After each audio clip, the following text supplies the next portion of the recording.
Assalamualaikum warahmatullahi wabarakatuh. Pendengar dan pemirsa dimanapun Anda berada, kita kembali berjumpa di podcast kita untuk di edisi hari ini. Adapun topik yang kita bahas yaitu terkait dengan menekan resiko stunting ya menuju generasi Indonesia emas. Nah, untuk membahas topik ini kita telah kehadiran dua narasumber kita di hari ini. Yang pertama ada Dr. Amrullah ya selaku Kepala Puskesmas Desa Mengedung, Kecamatan Banda Sakti, Kota Loksmayan. Assalamualaikum, Dr. Amrullah. Waalaikumsalam, Bang Maimun. Iya, apa kabar? Alhamdulillah sehat. Sehat, Dokter ya. Sehat, alhamdulillah. Baik. Di samping saya juga sudah ada Ibu Sri Mariati Mukhtar ya, selaku pemerhati kesehatan gizi ya di hari ini. Assalamualaikum Bu Sri. Waalaikumsalam Pak Maimun. Iya, bagaimana Bu Sri? Sehat Bu Sri ya? Alhamdulillah sehat. Baik, pendengar dan pemirsa ya, menekan risiko stunting ini menuju Indonesia emas ya. Nah, kita yang pertama langsung ke topik pembahasan kita ke Dr. Amrullah ini. Ya, bagaimana kondisi di Desa Mengedung khususnya di Puskesmas tempat Bapak Amrullah ini terkait dengan stunting? Ya, Puskesmas Mengedung itu kan berada di Kecamatan Banda Sakti ya. Dia membawahi 6 desa. Pertama Desa Mengedung, Gede Aceh, kemudian Simpang 4, kemudian Kota, Pusung Baru dan Pusung Lama.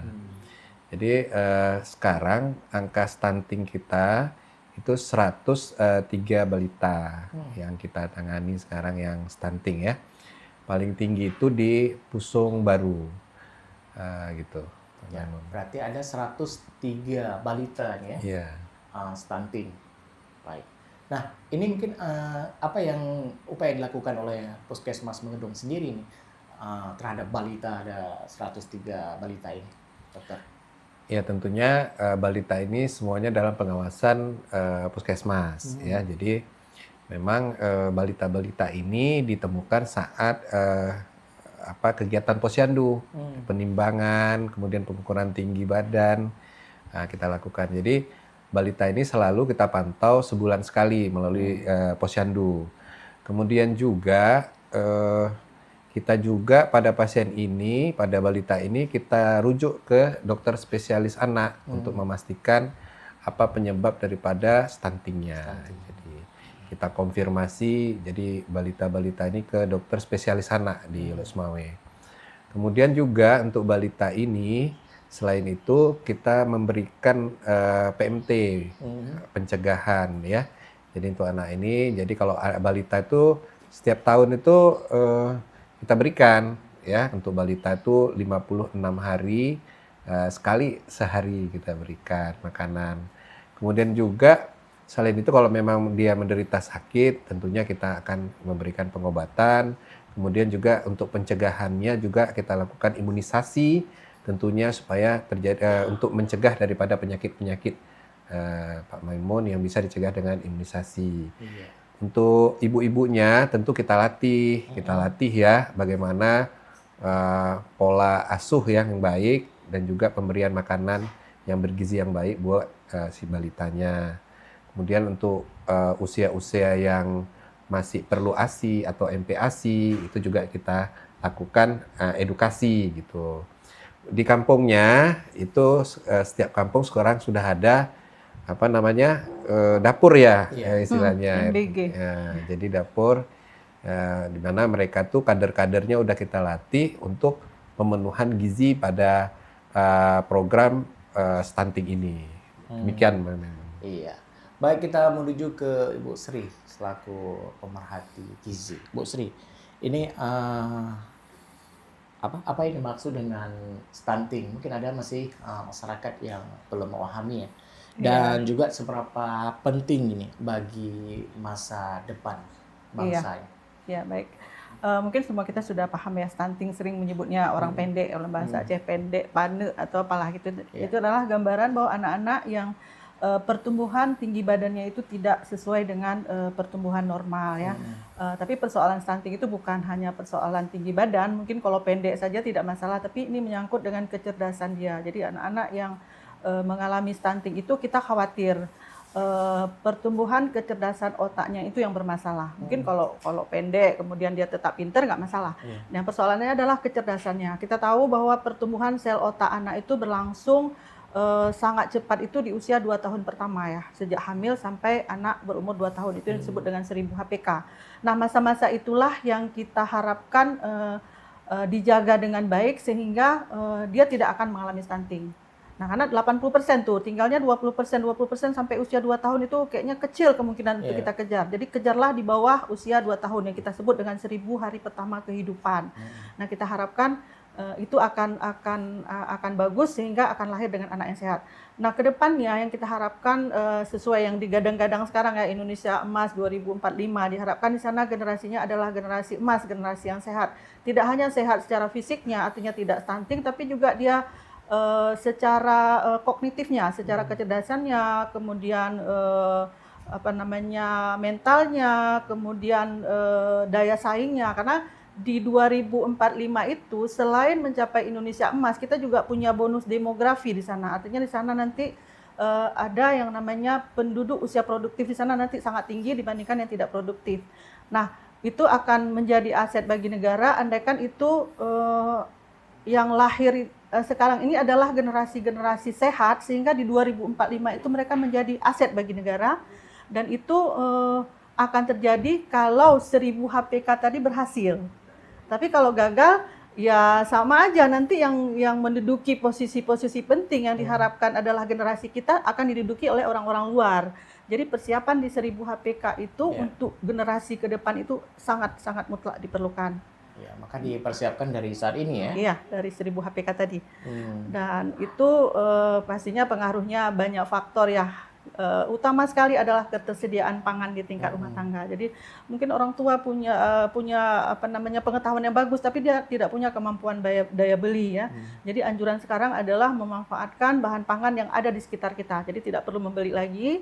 Itu yang kalau kita secara sederhana Pak Amrul, kita anjurkan masyarakat nanam di pekarangan atau di belakang rumah atau pelihara ayam di belakang. Tapi secara besarnya mungkin keterkaitan pemerintah ya untuk memberdayakan para petani kita untuk menanam tanaman lokal. Jadi tidak memanfaatkan tanaman yang dari luar, apalagi yang sudah diolah. Ini sangat tidak baik untuk perkembangan anak-anak balita kita. Iya, tapi Bu Sri kan ini balita ataupun masyarakat yang stunting ini kan tidak hanya masyarakat ekonomi ke bawah, namun juga ada masyarakat yang mampu. Ini anaknya ada yang stunting. Ini kenapa ya? Ini dia kembali lagi ke perubahan perilaku ya. Perilaku pengetahuan. Jadi yang mempengaruhi stunting itu selain makan, ada juga perilaku pengetahuan, kemudian ada lagi penyakit infeksi. Itu ada beberapa penyebab. Nah, yang kita khawatirkan dari yang ini ada orang tua punya uang yang banyak. Tapi yang dibeli adalah makanan instan karena minimnya pengetahuan yang dia miliki. Maka kami bersama Pak Amrul terus-terusan sosialisasi tentang makanan dengan memanfaatkan bahan pangan lokal. Jadi tidak perlu membeli, misal balita tidak mesti harus ikan salmon, ikan kembung, ikan teri, itu kandungan gizinya sangat bagus. Kita jangan terperdaya dengan iklan ya. Iklannya menyebutkan ini bagus ya, susunya bagus gitu tak. Nah, mungkin seiring dengan itu kita slogan 4 sehat 5 sempurna itu kan udah nggak ada lagi. Kita sekarang dengan gizi seimbang. Artinya dengan mengkonsumsi gizi seimbang, kalau 4 sehat 5 sempurna kan harus ditutup dengan susu. Nah, kasihan kan orang-orang nggak sanggup beli susu. Jadi dibuat sekarang menjadi gizi seimbang. Artinya apabila konsumsi kita sudah seimbang, tidak perlu lagi susu. Yang kita kejar dari susu adalah protein, kalsium, kalium, dan sebagainya. Dan itu ada dalam ikan. Tinggal di pinggir laut, Pak Maimun. Tapi anak bisa stunting. Tinggal di pedesaan yang bahan pangan lokalnya banyak. Tapi anak bisa stunting. Nah, jadi pengetahuan, edukasi itu yang harus terus kita giatkan sehingga perubahan pengetahuan, walaupun perilaku itu sangat sulit untuk berubah, tapi seiring dengan edukasi yang terus kita berikan, insya Allah mungkin akan berubah. Berarti peran orang tua ya, sangat penting ya. Peran orang tua, terutama ibu ya. Terutama ibu, karena ibulah pembentuk perilaku makan anak sejak dari kecil. Iya. Baik, kita menuju ke Dr. Amrullah. Menarik ini. Ini salah satu desa juga ya, meliputi wilayah Puskesmas Menggedung, ada Pusung ya, baik Pusung Baru, Pusung Lama ya. Nah, ini kan desa ini tentu daerah pesisir pantai ya, tentu aktivitas orang tua atau pekerja adalah sebagai nelayan ya, mencari Iya. ikan. Namun kenapa dokter kalau kita melihat padahal kalau gizi tercukupi ya otomatis ini tidak akan terjadi stunting. Ini apa memang yang menjadi, apakah ini salah satu juga faktor utamanya karena anak-anak kita malas mengkonsumsi ikan? Ya ini menarik pertanyaannya nih ya kan, karena memang kita posisinya di pinggir laut, tapi angka stunting kita lumayan lah.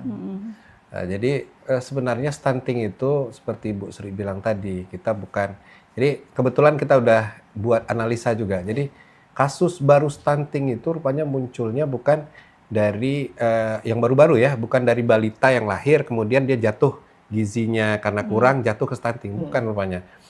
Banyak kasus baru stunting itu munculnya dari ibu hamil yang melahirkan kemudian lahir anak yang tinggi badan atau panjang badannya itu tidak sesuai gitu atau pendek gitu. Jadi kasusnya gitu. Jadi yang jadi perhatian kita sekarang memang seperti dibicarakan di isu nasional bahwa remaja kita itu rupanya kebanyakan itu kurang anemia. Anemia, jadi kurang HB. Itu kan sangat mempengaruhi nanti dia kan calon ibu. Calon ibu ya, calon ibu. Jadi hal-hal itu yang kita perhatikan. Jadi makanya kita juga melakukan kegiatan pemberian tablet tambah darah pada remaja kita supaya nanti remaja kita itu HB-nya tidak anemia. Gitu juga pada ibu hamil. Kita sekarang banyak kehamilan juga kadang-kadang nggak direncanakan Pak Maimun. Jadi kehamilannya itu ya udah hamil aja gitu kan. Ujungnya kualitas daripada bayi atau yang dilahirkan juga itu terpengaruh. Jadi makanya kalau ibu hamil tuh sebagusnya kehamilan itu semua direncanakan. Atau jangan terlalu hamil terlalu muda atau ya kurang dari 20 tahun udah hamil. Tentu faktor risiko dia untuk melahirkan bayi yang stunting itu tinggi. Kita tahu Pusung ini kan padat. Nah, tentu kasus-kasus kayak gitu kan pasti kita dapati dan mungkin lebih tinggi daripada desa lainnya. Kemudian juga faktor lingkungan juga itu kan sangat mempengaruhi daripada terjadinya stunting pada balita. Terus satu lagi, Pusung itu karakteristiknya juga terkait masalah ekonomi. Itu juga ada andil besar untuk terjadinya stunting. Kemudian satu lagi, di Pusung itu juga mungkin sama-sama jadi PR kita juga, kayak Bu Sri bilang tadi, edukasi terus. Karena memang faktor ekonomi itu sangat mempengaruhi juga bagaimana penyerapan daripada edukasi yang diberikan. Jadi banyak faktor sebenarnya Bang Maimun terkait masalah bagaimana suatu stunting itu bisa terjadi lebih banyak di desa itu dibandingkan desa lain. Padahal Pusung kita tahu itu banyak ikannya gitu ya. Nggak kurang memang, ya nggak kurang. Cuma nanti disitulah PR kita. Bagaimana ikan itu bisa menjadi sebagai inilah modal ya, modalitas agar angka stuntingnya nggak tinggi di Pusung. Nah ini PR kita memang. Nah ada juga sebagian image masyarakat khususnya kita daerah Aceh ini kenapa anak mereka bisa stunting ini faktor keturunan, ini ayahnya neneknya dulu memang segitu gitu. Ini apa memang stunting ini memang bisa diperbaiki ini dokter? Ya sebenarnya stunting itu ada juga hubungan dengan keturunan, tapi mungkin kecil ya persennya. Tinggal sekarang bagaimana setelah lahir balita itu dikasih ASI yang eksklusif tentunya ya. Ini kadang-kadang ASI eksklusif itu kita lupa bahwa 0 sampai 6 bulan itu kita berikan ASI tok, jangan kasih yang lain. Kemudian dari masa itu kita cegah tuh balita kita dari sakit. Kadang-kadang gini banyak balita kita tuh sakit karena lingkungannya padat dan seterusnya, sehingga kan mempengaruhi daripada tumbuh kembangnya.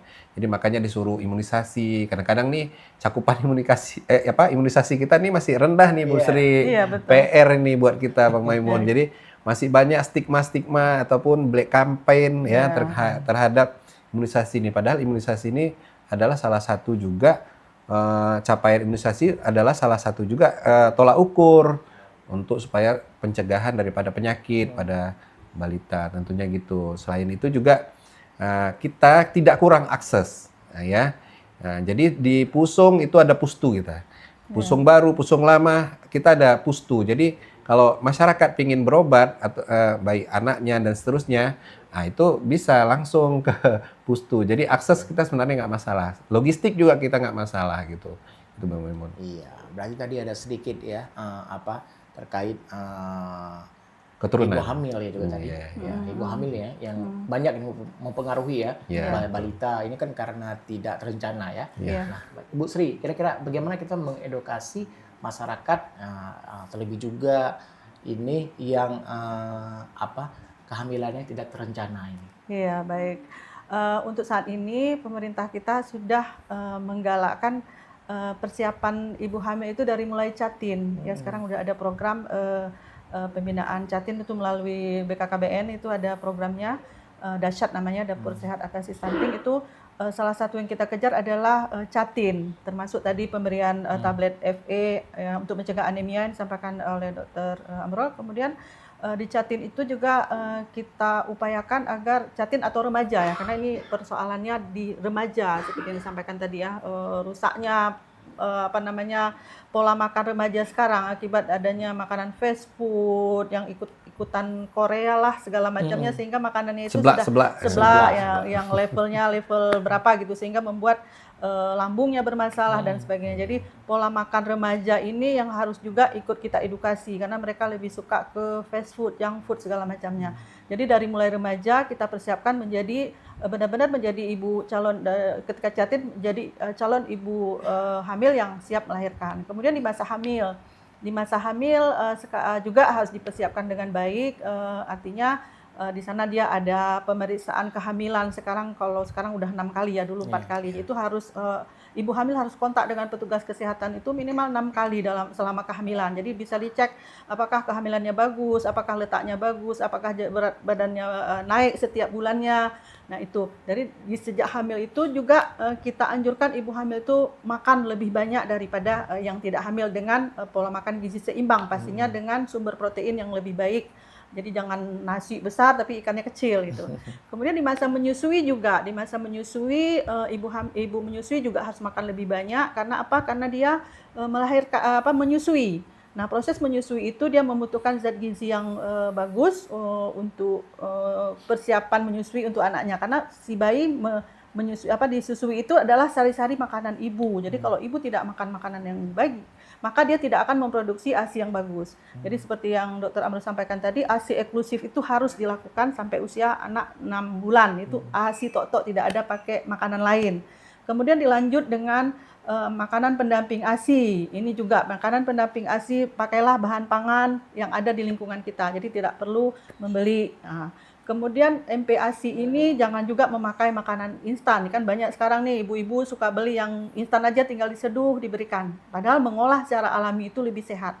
Karena setiap makanan yang dikemas, di kaleng, di plastik, di kardus, itu semua mengandung pengawetnya Pak Maimun ya. Iya. Kemudian anak disusui sampai usia 2 tahun, di samping mulai diperkenalkan makanan MPASI.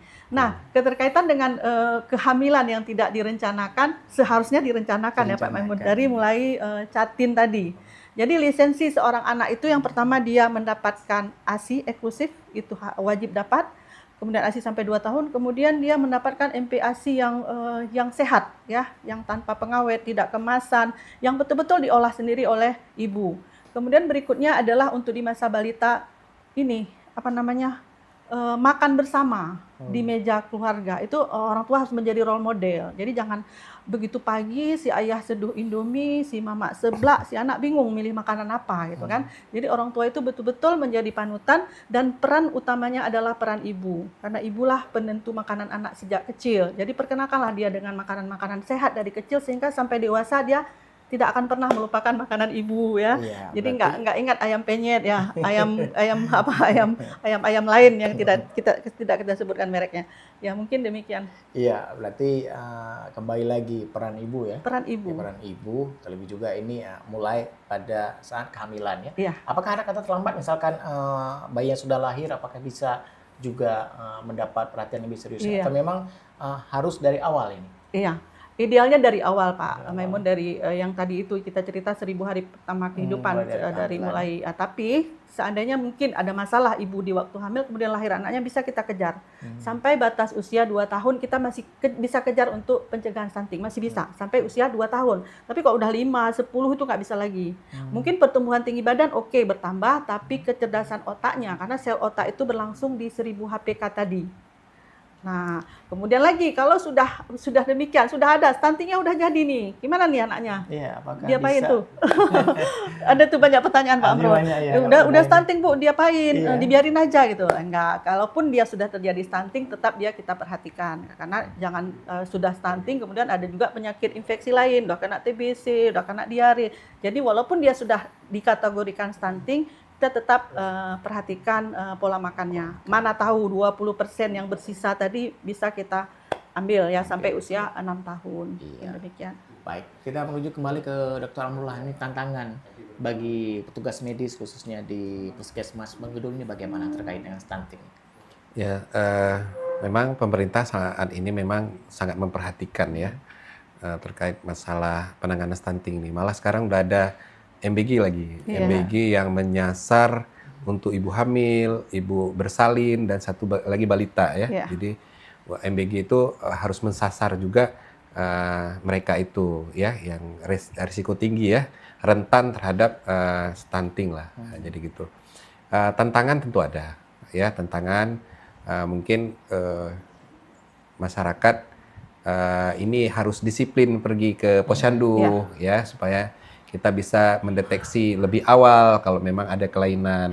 Kemudian tantangan kemudian satu lagi, jangan menikah atau jangan menikah kurang dari 20 tahun Iya, atau usianya. kalaupun dah menikah jangan hamil dulu kalau dia belum 20 tahun, karena itu juga sangat mempengaruhi. Kemudian satu lagi tantangan kita memang ekonomi, itu yang paling berat, dan satu lagi lingkungan tentunya. Itu juga perlu sektor lain ya yang menangani terkait masalah itu gitu. Sedangkan di kita untuk bagian kesehatan kita sudah bekerja juga sama seperti sektor lain, mungkin udah maksimal kita bekerja.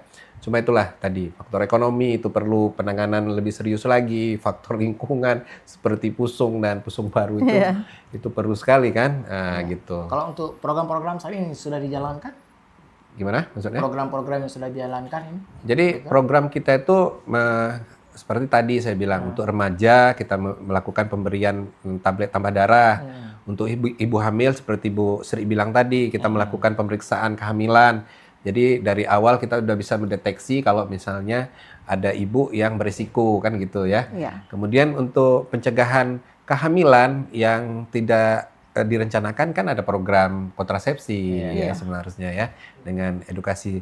Setelah lahir pun kita ada kelas ibu hamil, kelas balita yang dilakukan di puskesmas ya, dan juga di posyandu ya, edukasi kelompok ataupun edukasi yang bersifat individual. Terus untuk pencegahan kita ada PMT namanya, PMT pencegahan. PMT itu adalah jadi kita berikan makanan buat balita selama 56 hari ya. Supaya gizi dia jadi lebih bagus ya. Kemudian satu lagi untuk ibu hamil juga kita memberikan 120 hari Pak, untuk bumil yang kek istilahnya. Jadi berat badannya terlalu rendah ataupun lingkar lengannya itu kurang dari 23,5 cm ya. Itu yang resiko, yaitu kita berikan namanya PMT juga makanan. Jadi sehari sekali ya. Jadi gitu. Terus juga itu tadi untuk balita kita lakukan imunisasi, kita lakukan konsul ke dokter spesialis kalau dia perlu, begitulah. Jadi semua itu ditanggung oleh negara. Jadi di sini butuh hanya kesadaran masyarakat ya, Betul, khusus betul. kita orang tua ya. Nah, baik Bu Sri, agar cita-cita Indonesia Emas di tahun 2045 mendatang, kira-kira tadi kan sudah kita sampaikan ya, sudah bisa dilakukan persiapan. Nah, menurut pandangan Bu Sri sendiri ini bagaimana terkait dengan stunting ini? Apakah bisa diwacanakan khususnya Kota Luxembourg akan terbebas dari stunting? Iya, insya Allah ya akan terbebas.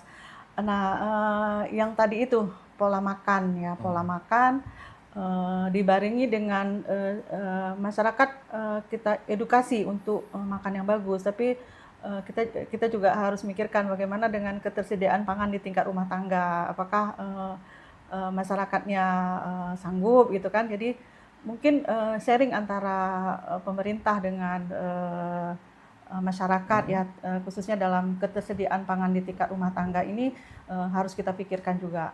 Jadi edukasi terus kita berikan, tapi ternyata yang tadi disebutkan Pak Amirul, ekonomi masyarakat, kemudian pengaruh lingkungan juga, lingkungan yang tidak sehat ya, karena selain makanan, lingkungan itu punya pengaruh besar ya. Misalnya rumah yang mungkin di Pusung masih ada Pak Amirul yang tidak berlantai tanah, kemudian lembab, kemudian maka kita anjurkan masyarakat sering-sering jemur kasur, sering-sering buka jendela karena itu TB, kemudian sumur yang masih tidak pakai cincin, begitu hujan jambannya WC terbang, begitu hujan masuk ke dalam sumur itu diare, tipes segala macamnya. Jadi faktor lingkungan juga menjadi perhatian kita, kemudian keterlibatan pemerintah juga dalam penyediaan jamban mungkin ya, rumah-rumah sehat.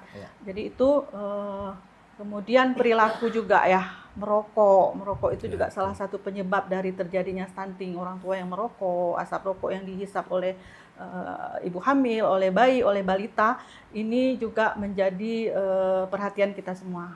Ya. Baik, mungkin yang terakhir Bu Sri, ada yang ingin disampaikan? Ya, untuk melahirkan generasi emas ya di 2045 yang digadang-gadangkan akan tercapai di 2045, mari kita semua mempersiapkan generasi sehat dimulai dari Catin yang tadi itu, kemudian di 1000 hari pertama kehidupan. Mungkin dengan pola makan, dengan menjaga perilaku yang baik, sehat, kemudian dukungan pemerintah juga kita harapkan. Iya, tentunya menikmati makanan-makanan yang sehat ya. Iya, benar. Seperti buah ya. Iya, buah, sayur, ya. Dan protein, ikan ya. Protein. Protein. Baik, Dr. Aurel, kira-kira apa yang bisa disampaikan? Pertanyaan terakhir kita, apa yang ingin Ya, saya sebenarnya optimis ya. Kita lihat memang angka prevalensi stunting kita menurun terus nih. Awalnya dulu 2023 28%, kemudian turun ke 20, sekarang udah 17,4 di Lusmawe. Jadi kan artinya memang program ini berhasil ya untuk menurunkan stunting. Ini bagaimana kita buat lagi strategi yang lebih bagus lagi supaya angka ini lebih ekstrim turunnya kan gitu ya. Itu tentu semua peran masyarakat, pemerintah, swasta dan seterusnya itu perlulah terlibat untuk sama-sama kita bekerja sama untuk menurunkan angka stunting sehingga nanti anak-anak kita itu masa depannya lebih bagus. Demikian. Baik, berarti kita berharap semoga angka stunting ini bisa terus menurun ya. Iya, betul. Baik, terima kasih Dr. Amrullah selaku Kepala Puskesmas Desa Mengkudu. Sama-sama Bang. Dan juga Ibu Sri Mulyati Mukhtar selaku pemerhati gizi. Terima kasih Bu Sri atas waktunya. Demikian podcast kita untuk di kesempatan hari ini dengan topik menekan resiko stunting ya menuju generasi Indonesia Emas. Sampai jumpa. Assalamualaikum warahmatullahi wabarakatuh. Waalaikumsalam warahmatullahi wabarakatuh.